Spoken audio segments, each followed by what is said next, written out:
Amém. Podemos sentar. Bem, nós vamos estar louvando um hino. O pastor irmão nos sugeriu aí um hino para nós estarmos louvando todos juntos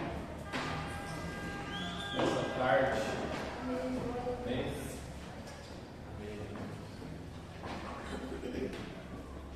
como vai ser? 432. Amém? O hino da nossa harpa cristã, de número 432. Os irmãos ajudem aí, para estarmos louvando a palavra do Senhor. Quem pode puxar a minha vida seja assim, consagrada a ti, Senhor, possa sempre tu por mim operar o teu amor. A minha alma lava, Salvador, o teu sangue puro carmesim, minha vida toma para ser, Senhor, tua para sempre, sim. Que meus pés somente vão, onde os santos possam ir, numa eterna mansão. Minha voz se faz ouvir, a minha alma, Salvador, do teu sangue puro carmesim. Minha vida toma para ser, Senhor, tua para sempre, sim. Seja o meu tempo já consagrado em teu amor, e meus lábios, Jeová, falem só do teu amor. A minha alma, Salvador, no teu sangue puro carmesim. Minha vida toma para ser, Senhor, tua para sempre, sim. Toma, Deus, o meu querer, faz o teu, ó Salvador, pois habita no meu ser, enche-me do teu fervor. A minha alma, Salvador, no teu sangue puro carmesim. Minha vida toma para ser, Senhor, tua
Assembleia de Deus Marcha Canaã, subsede da nossa cidade de Taubaté. Sou o pastor Edilson, para quem não conhece, membro dessa igreja aqui, juntamente com o pastor Jonas, pastor local, e também fará parte da segunda hora de ministração da palavra do Senhor sobre as nossas vidas. Nossa primeira é bom. O que nós entendemos por é bom? Escola Bíblica de Obreiros e Ministros, ou Escola Bíblica de Obreiros e Membros, ou se for só para obreiros, EBO, Escola Bíblica de Obreiros, aonde ela enfatiza um denominado grupo de pessoas, mas nós aqui estamos tratando com homens e mulheres de Deus, obreiros ou não da casa do Senhor, mas que tem um grande desejo, sente a chamada arder dentro do coração para fazer o ID, para fazer a obra do Senhor. Vamos nos colocar de pé neste momento. Vamos estar lendo somente um versículo da palavra do Senhor, amém? E depois nós vamos entrar em alguns assuntos pertinentes ao texto e outros assuntos pertinentes à nossa conduta pessoal, como nós devemos ser na presença de Deus. Como de praxe, todos conhecem esse texto, 2 Timóteo, no seu capítulo de número 2, somente o verso de número 5 da palavra do Senhor. Isso é lido em todas as reuniões de obreiros. Esse texto é igual da ceia, 1 Coríntios 11, e a reunião de obreiros é Timóteo. É de praxe nós lemos esse texto, mas aqui nós temos a instrução da palavra do Senhor. A palavra do Senhor diz assim, 2 Timóteo capítulo 2, verso de número 15: procura apresentar-te a Deus aprovado, como obreiro que não tem o que se envergonhar, que maneja bem a palavra da verdade. Podemos assentar em nome do Senhor Jesus. Glória a Deus. Aleluia. Esse microfone está aqui. Se quiser usar o outro, não tem problema. Glória a Deus.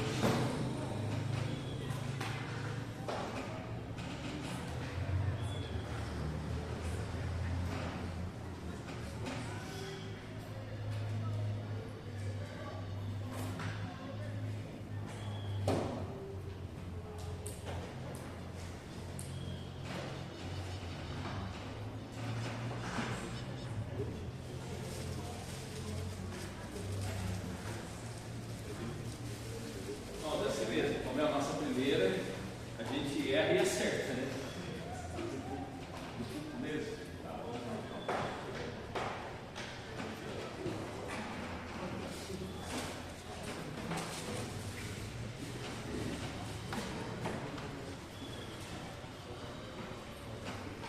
No final a gente vai.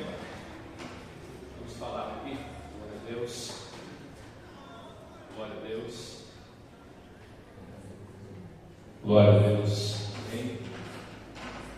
Vamos voltando ao texto de 2 Timóteo, aonde a palavra do Senhor fala para nós, instrui, que devemos apresentar a Deus como um obreiro aprovado. E quando a gente entende por obreiro da casa do Senhor, o que vem à nossa memória quando a gente entende a palavra obreiro da casa do Senhor? Quando a gente olha para esse texto de Timóteo, a gente olha e fala assim, obreiro da casa do Senhor. Mas será que realmente a gente sabe o que quer dizer esse texto, obreiro? Será que aqui alguém do nosso meio, a gente aprende, se arriscaria a dizer o que realmente quer dizer a palavra obreiro? Servo, trabalhador da casa. Servo, trabalhador. A palavra obreiro vem do latim, podemos dizer dessa maneira, operários, que quer dizer trabalhador.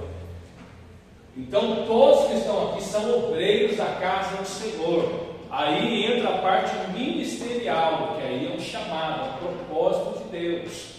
Mas todos que militam a mesma causa do Evangelho é obreiro. obreiro. Que a gente fala, não, obreiro é pastor, é presbítero. Não, isso não é. Obreiro é trabalhador da casa do Senhor. É todos aqueles que têm a necessidade de trabalhar na obra do Senhor, que tem o desejo de trabalhar na obra do Senhor. Eu vou ter que usar o celular aqui, irmãos, porque eu não consegui passar por outro texto aqui, uma aplicação para o pastor Jonas tinha pedido para a gente estar aplicando um pouco nesta noite. Não se preocupe, nós vamos acabar até meia-noite e vai ser bom para a gente aprender. Nós vamos aprender um pouquinho, depois nós vamos para o texto, tá? Nós vamos aplicar o texto sobre as nossas vidas. O que é ser um pregador da casa do Senhor, da obra do Senhor? O que é ser um pregador de verdade? O que é aqueles que já pregam, aqueles que têm a necessidade, desejo de pregar? O que é ser um pregador da palavra do Senhor? Um pregador da palavra do Senhor, se você depois tiver uma memória fotográfica, que é capaz de captar tudo aquilo que a gente fala, quer dizer assim, é essencial que a mensagem do Evangelho seja pregada com ousadia, graça e unção. Não adianta querer pregar a mensagem do Senhor só com ousadia, mas a mensagem do Senhor ela tem que ser pregada primeiro com ousadia, com graça e com unção, porque ousado todos nós somos. Nós temos a ousadia. Um exemplo disso, nós vemos lá, rapidinho, citar um texto aqui da palavra do Senhor, lá no livro de Juízes, capítulo 6, versículo de número 11, 12, só a ponto de conhecimento, nós vemos Gideão, quando o Senhor chama ele para a obra. Ele estava escondido, depois esse texto vai ser aplicado também para nós. Mas Gideão, ele foi ousado, porque ele tinha coragem, ou podemos dizer assim, ele teve coragem de continuar trabalhando ali, mesmo escondido dos midianitas. Ele teve coragem e ousadia, aquele que é corajoso, aquele que tem desejo de pregar a palavra de Deus. Mas também há aqueles que têm bravura, sabe, aqueles que têm bravura de fazer a obra, e tem aqueles que é corajoso de fazer a obra. Mas há uma grande discussão sobre esses dois textos. E será que nós sabemos dizer a verdade? O que é a diferença entre bravura e coragem? Você sabe dizer o que é essa diferença? Primeiro, bravura é capacidade de enfrentar qualquer situação sem medo. Você ser bravo, eu vou para cima, não tem problema, eu faço. E coragem? Você sabe o que quer dizer? Vamos lá. Coragem é a capacidade de enfrentar situações difíceis, mesmo com medo. Eu sou corajoso, mas o medo trabalha dentro de mim. Isso é a diferença para nós, de bravura e de coragem. Uns são bravos, não, vou para cima, não tenho medo de se levantar, seja o que for. Não. Tem uns que tem medo, mas ele tem capacidade de enfrentar mesmo assim para fazer a obra do Senhor. E assim que é o papel do pregador. Voltando aqui um pouquinho, porque sem esses elementos, a mensagem ela ficará insonsa e sem brilho, não alcançando o seu objetivo. Já viu muitas das vezes dentro da igreja, onde a gente congrega, em outros lugares, e começa uma ministração e as pessoas às vezes estão contando mosca, uma, duas. Por quê? Falta isso, esse conteúdo importante sobre as nossas vidas. Pregar é a coisa mais fácil que tem. Pregar qualquer um prega. Você abre a palavra do Senhor e diz, porque Jesus te ama, você está pregando, mas tem que ter esses elementos que é o quê? A graça e a unção e a ousadia para falar sobre isso. Olha, Jesus te ama. Lindo, não é? Preguei. Mas é a ousadia de dizer, mas se você continuar nessa vida, você vai para o inferno. Se você continuar desse jeito, você está errado. Você é pecador, você precisa reconhecer o seu erro, você precisa tomar uma atitude, a graça. Aí você começa a dizer, mas a graça do Senhor te alcançou no meio da pandemia, do pecado, o Senhor quer te mudar. É isso que nós temos que ter, porque hoje em dia nos nossos altares vem pessoas dotadas de conhecimento, de hermenêutica, de exegese, de hebraico, de grego. Aí você fica contando 1 carneirinho, 2 carneirinhos, 3 carneirinhos, porque tem que ter os 3 juntos. Não adianta eu ter conhecimento, não adianta nada se eu não tiver a graça e a unção de Deus para pregar a palavra do Senhor. Indo um pouco mais aqui.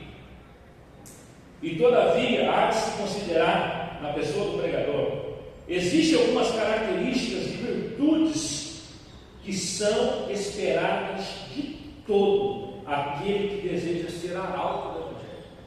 Vamos lá? Nesse ponto, nós trataremos sobre os aspectos ligados à vida do pregador e ao seu preparo. Deixa eu só achar um pouquinho. Primeiro, falaremos sobre a importância de consagração. Para pregar tem que ser consagrado. Não adianta, porque o altar onde a gente diz, irmãos, não quer dizer que o altar ali é algo esplendoroso, não. É o altar perfeito, sim, mas ali habita a presença de Deus. Ali é algo onde a presença de Deus é derramada sobre a vida da igreja por intermédio da palavra. Então tem que ter sim essa consagração do altar. E a outra, vamos falar um pouco sobre o altar aqui? Isso aqui não estava combinado não, tá, irmãos? Mas nós vamos falar sobre isso. 1 Reis, capítulo 18, versículo de número 32. Sobre o altar. Como que está o nosso altar verdadeiramente? Nós somos pregadores. Ou temos anseio de ser pregador da palavra do Senhor? Não temos?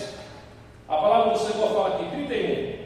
E Elias tomou 12 pedras conforme o número das tribos dos filhos de Jacó, a qual veio a palavra do Senhor dizendo: Israel será o teu nome. 32. E com aquelas pedras edificou o altar em nome do Senhor, depois fez um beco ao redor do altar, segundo a largura de 2 medida de semente. Alguns falam lá, tantos litros de água, 12 litros de água, 22 litros de água, que Elias derramou em cima do altar 3 vezes, porque o canto, a medida. Por que Elias fez isso? Não é na aula, mas vamos lá. Porque os balaíns, os deuses, a adoração de Baal, eles eram artifício e mágica. Então, às vezes, ele colocava lá coisas embaixo do altar para parecer que Baal estava operando. E Elias dizia assim: não, meu Deus não precisa nada disso. Então, quando ele encharca o altar de água, ele derrama água uma vez, 2 vezes, 3 vezes, assim, qualquer artifício que eu pudesse ser colocado ali já caiu por terra. Mas agora vamos falar sobre altar. O que a Bíblia fala para nós sobre altar? Vamos falar só no Antigo Testamento. Se você quiser anotar aí, ó.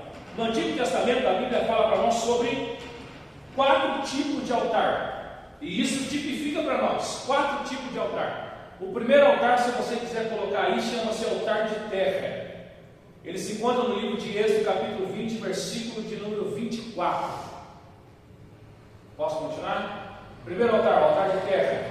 Êxodo, capítulo 20, versículo de número 24. Isso aqui é uma outra pregação, mas vai entrar nesse aqui. O segundo altar, ele chama-se o altar de pedras. Também se encontra no livro de Êxodo, capítulo 20, e versículo de número 25. Primeiro altar, altar de terra. Êxodo 20, 24. Segundo altar, altar de pedras, Êxodo 20, 25. Terceiro altar, altar de madeira, livro de Êxodo, capítulo 27, versículo 1. Terceiro altar de madeira, Êxodo 27, 1. Quarto altar, que era de bronze banhado, Êxodo, capítulo 38, versículo 1 e 2. Nós não vamos aplicar tanto porque não é o propósito da nossa EBOM de hoje. Fica por uma próxima vez. Anotar os 4 altares nas referências bíblicas para você. Êxodo do quarto. O quarto, o altar de bronze, Êxodo, capítulo 38, versículo 1 e 2. Anotar os 4 altares. Primeiro, terra, Êxodo 20, 24. Segundo, pedras, Êxodo 20, 25. Terceiro, madeira, Êxodo 27, 1. De bronze banhado, Êxodo 38, versículo 1 e 2. Correto? Qual era a aplicação desses altares no tempo ali? O altar de terra, para que ele significava? Porque ele era um altar para sacrifício momentâneo, porque o povo era nômade. Então eles faziam o altar consagrado. Embora, vamos continuar, vamos embora. Nós não vamos fincar estacas aqui. Nós não vamos fincar estacas aqui. E o altar que nós fizemos referência, a qual Elias separou, que era o altar de pedra. O que tipificava na palavra do Senhor o altar de pedra? O altar de pedra significa o quê? Consagrar um lugar a Deus para sempre. Aquele lugar é de Deus e nunca mais pode ser revogado. O altar de pedra simbolizava isso. É um lugar que é para Deus para sempre, não pode ser revogado. E Elias, quando vai para o Monte Carmelo, ele não fez o altar já estava lá, ele só reparou como que era de Deus para sempre. Aí a gente para. Como que está o nosso altar que a gente separou para Deus para sempre? Porque nós não fizemos um altar de terra, fizemos que algo passageiro, altar do Senhor hoje, amanhã não agora. Eu vou para a igreja hoje, amanhã não vou. Não, foi algo perpétuo, algo para as nossas vidas. Terceiro altar, altar de madeira, que era para ser carregado por onde o povo fosse pelo deserto. Aprenda isso. Tem altar que é passageiro, tem altar que é para sempre, tem altar que é para ser carregado. Então, cuidado. O quarto altar, que é o altar de bronze, era para suportar o fogo e para perdurar, ou seja, era para durar. Era um altar onde ali, o fogo poderia consumir, mas era um altar que ia durar por muito tempo. O terceiro, de madeira, era para ser carregado. Madeira, a gente sabe que com o tempo ela pode se desfazer, você faz outro e continua carregando. Então, sobre o altar, não era a nossa aplicação, mas como a gente citou, sobre a tendência do pregador. Vamos lá. Sobre o altar, consagração ao altar. É um princípio inegociável. O segundo ponto, veremos que o ministro, deve preocupar-se com a forma de se apresentar na igreja. O ministro do Senhor, ele tem que tomar muito cuidado como ele se apresenta diante do público lá fora e também dentro da igreja. Então, nós já vamos parar, porque falar bem é uma necessidade. Então a gente tem que tomar muito cuidado, porque aquilo que a gente fala lá fora, a gente pode trazer para o altar. Então a gente não pode ser um crente aí com dupla personalidade, né? Nós não podemos ser um crente com dupla personalidade. Lá fora eu sou uma coisa, aqui dentro eu sou outra. Porque aqui, irmãos, é santo. Nós devemos tomar muito cuidado com aquilo que nós falamos, porque o que sai do altar, tanto ele mata quanto ele vivifica. Então a nossa boca ela tem que ser para vivificar e não para matar. Matar o pecado, sim. Matar o erro, sim. Mas a nossa vida, a nossa boca, ela tem que ser usada para vivificar pessoas. Quando nós estamos fazendo uso da mensagem do Senhor, não é o altar, seja onde for, nós temos que tomar muito cuidado. Porque hoje, comumente, as pessoas sobem ao altar e às vezes o linguajar que é proposto em cima do altar é totalmente errado. Porque a palavra do Senhor dizia lá atrás: olha, quando for apresentar o Senhor, tem que ser purificado, tem que ser santo, tem que tomar cuidado. E hoje não, a pessoa sobe em cima do altar de qualquer maneira, quer usar expressões chulas aí, dizendo qualquer coisa. Então a gente tem que tomar muito cuidado com aquilo que a gente fala lá em cima. Tem que tomar muito cuidado com aquilo que a gente ministra lá em cima, porque a gente é um pregador, a gente é aquele que pronuncia, a gente é um arauto da casa do Senhor. Hoje, quer ver uma expressão comumente usada no altar, que ela tinha que ser banida do nosso meio? Irmãos, eu não estou aqui para puxar saco de ninguém. Opa, está errado. O altar não foi para falar sobre isso. Aí chega a pessoa: não estou aqui, não vou puxar o saco do pastor Jonas. Não, essa palavra deve ser falada no altar, é um termo chulo, é um termo que tem que estar nos nossos lábios. Pastor, mas então como é que eu falo aqui, se eu queria usar um termo assim? Seja sábio.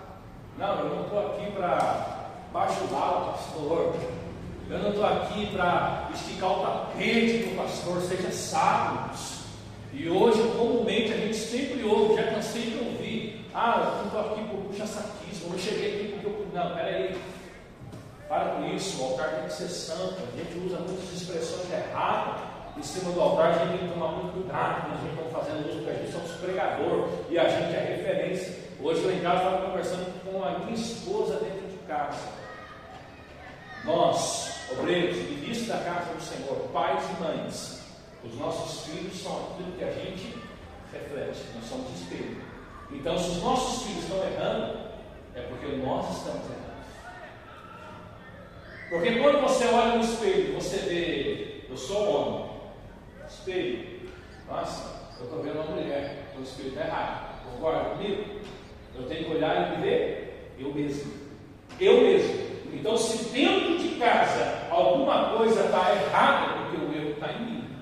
sou o espelho, eu sou a referência, eu estou refletindo dentro da minha casa.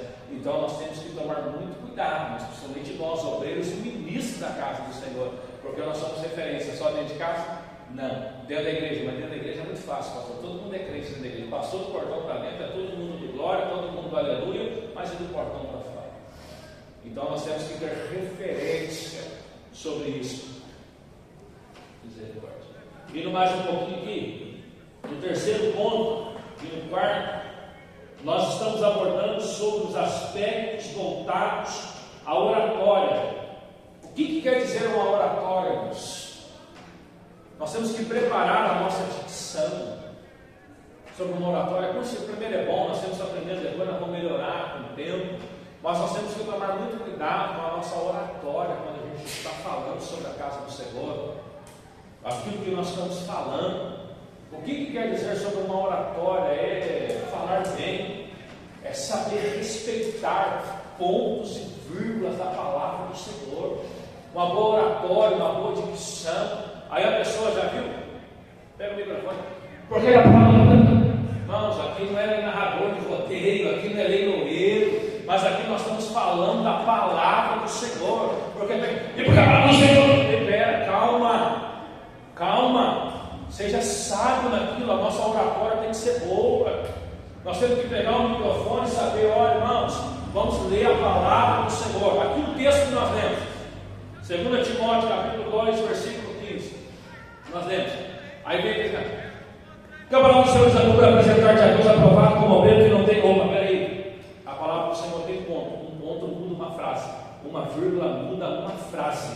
Então cuidado, leia pacientemente. A palavra do Senhor diz, procura apresentar-te a Deus aprovado.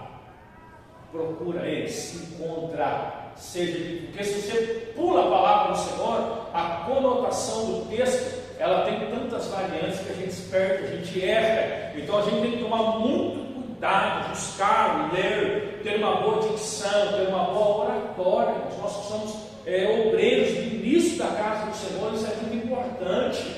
Nós temos que saber falar. Ah, pastor, mas eu sou chucro. Não, ninguém é chucro, não. Ah, pastor, mas eu sou analfabeto. Mas se capacite, irmãos. Procura buscar conhecimento. Ah, mas na idade que eu estou, isso é desculpa. Já viu um termo que a gente usa lá na rua? A desculpa do aleijado é a muleta. Não é isso? Eu não faço isso por causa disso. Para.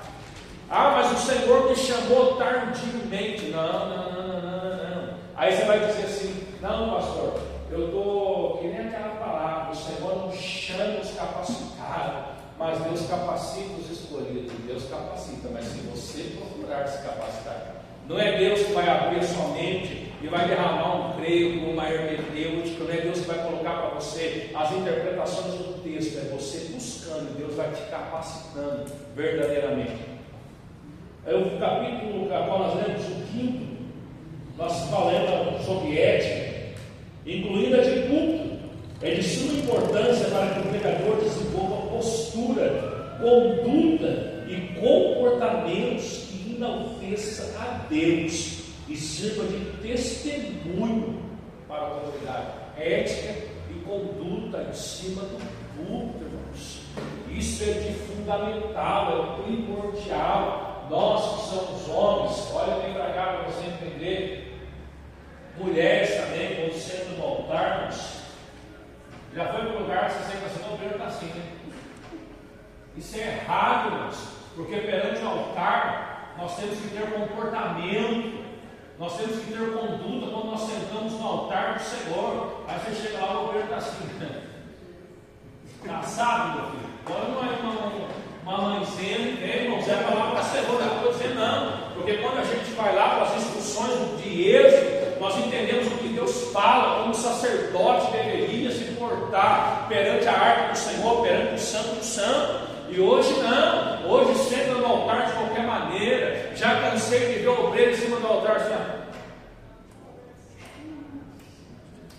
Guarda os teus pés quando entrares dentro da casa do Senhor, porque aqui é santo. Então nós temos que ter conduta não só na porta, mas no altar nós temos que ter conduta perante a casa do Senhor. Você aí que é aspirante a ministro da casa do Senhor, já vai aprendendo isso, aprende com os nossos erros, nós erramos, apanhamos, mas melhoramos. Não queira errar, mas aprenda isso. Um ponto primordial aí, se você for fazer um curso de uma oratória, uma dicção, ou até mesmo um curso teológico que vai falar sobre hermenêutica ou dialética, você que prega, nunca pregue olhando para baixo, irmãos. Prega olhando para a igreja. Porque aprenda isso, um olho no olho quer dizer verdade. Aquilo quando eu olho para baixo quer dizer que nem eu acredito naquilo que eu estou pregando. Então quando você estiver pregando, prega para a igreja, assim, faça igual um jacaré, olho no olho, ó, olho no olho, estou vendo que ele está recebendo a palavra. É assim, irmãos, porque a gente passa a verdade naquilo que ele está pregando, é assim, ó. Porque a palavra do Senhor diz, a porta do montudo, joga fora o lixo, irmão. Aí você vê alguém jogando para baixo da frente, joga fora, porque eu vi. É assim que tem que ser, irmãos, a verdade. Você tem que olhar ali para a igreja, não ficar de cabeça baixa ali, não, mas é com verdade, olhando para a igreja, olha para o altar, você também é obreiro, você é assim que tem que ser, irmãos, é olho no olho, porque isso passa a verdade. Isso chama-se de leitura de comportamento, quando você passa a ler pessoas. Quer ver uma pessoa quando está mentindo? Começa a conversar com ele, olha para o olho, você desvia o olhar, você pode desacreditar, está mentindo. Porque quando ele está falando a verdade, ele vai olhar lá no fundo do seu olho, você vai olhar só no olhar dele que ele está sendo verdadeiro. Isso que nós aprendemos sobre os comportamentos, irmãos, a gente tem que se capacitar para a gente não ficar usando os termos repetitivos que nem o Senhor fala. E quando orar, tomar cuidado para não tornar vãs repetições das vossas orações. Cuidado. Quando você estiver pregando, coloque palavras, não fica ali em repetições, glória a Deus, aleluia, porque a palavra do Senhor diz que Davi venceu o gigante, glória a Deus, aleluia, porque Davi pegou a pedra, glória a Deus, aleluia, porque o gigante caiu, glória a Deus, aleluia. Você está exaltando a Deus, mas é a palavra que está sendo pregada, irmãos. Então coloca conteúdo na mensagem, coloca aquilo. Pastor, mas eu preguei assim, a partir de hoje eu não vai pregar mais. A partir de hoje eu não vou pregar mais, porque a gente fica usando termos repetitivos, irmãos. Glória a Deus, aleluia, glória a Deus, aleluia. E cuidado, lembrei de algo aqui. Tem crente que dentro da igreja ele fica assim, aleluias, aleluias. Já ouviu isso? Isso é errado, isso é pecado, irmãos. Porque aleluia é Deus, aleluias, deuses. Então quem você está adorando? Então cuidado. Quando você for dar aleluia, não queira dar, Senhor, eu já sou já no plural, aleluias. Deus não recebe. Aleluia. Não só. Já ouviu direto, né? O glórias até tudo bem, até vai, mas aleluias não, está errado. Está errado, são coisas pequenininhas que a gente passa desapercebido. Eu preciso entrar na palavra aqui. Eu vou entrar na palavra, nossa, pastor, depois a gente trabalha esses outros termos, tem outros termos para a gente está aplicando outro dia. Eu estou com vontade de pregar a palavra aqui para nós hoje, irmãos. E sobre esses termos sobre o pregador, a gente ia falar sobre vestimenta, sobre vocabulário, sobre o pregador, sobre postura de pregador. Nossa, isso aqui vai sobre dente, escovação de dente, sobre, não vamos usar o termo, flexona, não te abandone. Tudo isso, irmãos. Acha que não? Você acha que é bobeira? Não é, não. Deus é limpo, Deus é santo, e Deus quer que nós se apresentamos diante dele assim. Não vem dizer não. Você pega a mão da unção do bafo que ora, rebata a metade da igreja e acha, não, a gente tem que tomar cuidado com isso, irmão. Isso é Deus cobrando. Se você tiver curiosidade, vai lá atrás, lá, procura lá quando Deus vai instruir o povo sobre a higiene para se apresentar diante dele. Pastor, mas isso não é bom, mas é para nós aprendermos a não errar. E hoje nós vivemos um mundo onde a pessoa chega lá na porta e já sabe, o varão chegou. É ou não é verdade? A bênção chegou de longe. Você conhece, não é pelo cheiro bom não, mas é pelo preguiçosa que abandonou ele faz tempo. É ou não é verdade? Então nós temos que tomar muito cuidado sobre roupa, sobre vocabulário, porque cada vez mais, irmãos, a gente está entrando numa higiene pessoal sobre os nossos cabelos. A gente não pode acompanhar os modismos do mundo, mas a gente tem que ser referência, sal e luz nessa terra. Aí chega o obreiro aqui com o risco fora aqui, a sobrancelha crucificado no meio. Cuidado, para com isso. Nós temos que ser referência, nós temos que tomar cuidado, nós temos que ter tudo isso sobre o vocabulário, sobre o vestimenta, outra coisa aqui, sobre o conhecimento do público. Aprenda uma coisa: quando você for chamado para pregar em qualquer igreja, qualquer ministério que não seja o seu, procura conhecer aquele povo, procura saber quem é aquele povo, para você pregar a palavra de Deus naquele lugar. Sabe por quê? Não, pastor, porque Deus me usa assim. Tudo bem, Deus te usa assim, mas não adianta você querer ser um assembleano do fervor, for chamado uma igreja tradicional, querer dar rajada de línguas, não vão entender nada, não costuma. Mas seja sábio da maneira que você for pregar, porque você vai ganhar multidões de pessoas. Seja sábio. Então tenta saber do conhecimento do lugar que você for pregar. Vou pregar no meio da Cracolândia. Seja sábio de como você vai pregar lá. Vou pregar dentro de um hospital. Seja sábio de como você vai pregar lá. Eu vou pregar no velório. O que eu mais gosto de pregar é velório. É um culto bom de pregar, né? Já pregou no velório? É um culto bom de pregar. Coisa boa, rapaz. Está todo mundo arrependido, por mais que seja momentâneo. Mas é todo mundo arrependido ali. Você pode pregar palavras com sabedoria, não sendo mentiroso. Porque você vai em velório e a pessoa fala: foi para o céu, foi nada. O camarada ali era um depravado, prostituta. A mulher não queria nada com Deus e foi para o céu. Que lindo. Mas no último minuto, pronto, no último minuto se arrependeu, virou santo, pronto. Não, a gente tem que tomar muito cuidado com aquilo que a gente prega, porque a gente está ensinando uma falsa doutrina. Então a gente tem que tomar muito cuidado. E aqui vamos para o texto, irmãos, eu não vou falar mais não, depois o pastor Jonas, ele fala um pouco, depois a gente entra sobre outros assuntos aqui, sobre a palavra do Senhor. O texto que nós lemos, eu tenho que parar, que hora que eu tenho que parar? É 6h30, irmãos. 6 eu acho. Tem meia hora. 2 Timóteo 2,15 fala o quê? Procura apresentar-te a Deus aprovado como obreiro, que não tem do que se envergonhar. Vamos para o texto aqui, deixa eu abrir aqui, porque eu marquei um sermão para nós.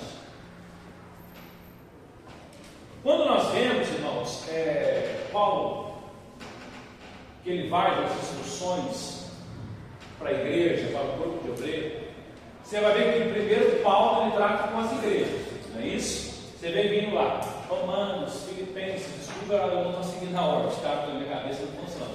Filipenses, Colossenses, Gálatas, Paulo vem falando primeiro a igreja, e depois Paulo escreve 3 epístolas pastorais, não é isso? 1 Timóteo, 2 Timóteo, o que vem depois? Tito. 3 epístolas pastorais, a qual Paulo vai tratar diretamente com quem? Com os obreiros da casa do Senhor. Porque primeiro Paulo escreve para toda a igreja. Tessalônica, Filipenses, Paulo vai escrevendo para a igreja: olha, a igreja se comporta assim, cuidado com os dons, cuidado com isso. A igreja do Senhor tem que ter profecia, a igreja do Senhor tem que ter isso. Paulo ensina sobre os dons, se 2 ou 3 começar a falar em línguas, o outro cala, o outro falar. Paulo ensina a igreja, mas depois Paulo vai tratar com quem? Com nós, obreiro. Paulo escreve para Timóteo, depois para Tito, mas aqui Paulo primeiro agora tratando com Timóteo, com a igreja. Timóteo, pastor; Tito, pastor. E Paulo começa a tratar com eles, obreiros da casa do Senhor. E nessa epístola aqui, nesse capítulo proposto para nós vamos tirar, primeiro, antes de entrar no texto, 7 qualificações de um obreiro. Ele tem que ter 7 qualificações de um obreiro. Não sou eu que estou dizendo, é a palavra que está dizendo aí. 7 qualificações do obreiro. E depois dessas 7 qualificações, aí nós vamos entrar no texto proposto para nós, 2 Timóteo capítulo 2, versículo 15. Podemos começar a falar? Está tudo aqui em Timóteo 2, tá? Primeira qualificação do obreiro. se encontra no verso 1.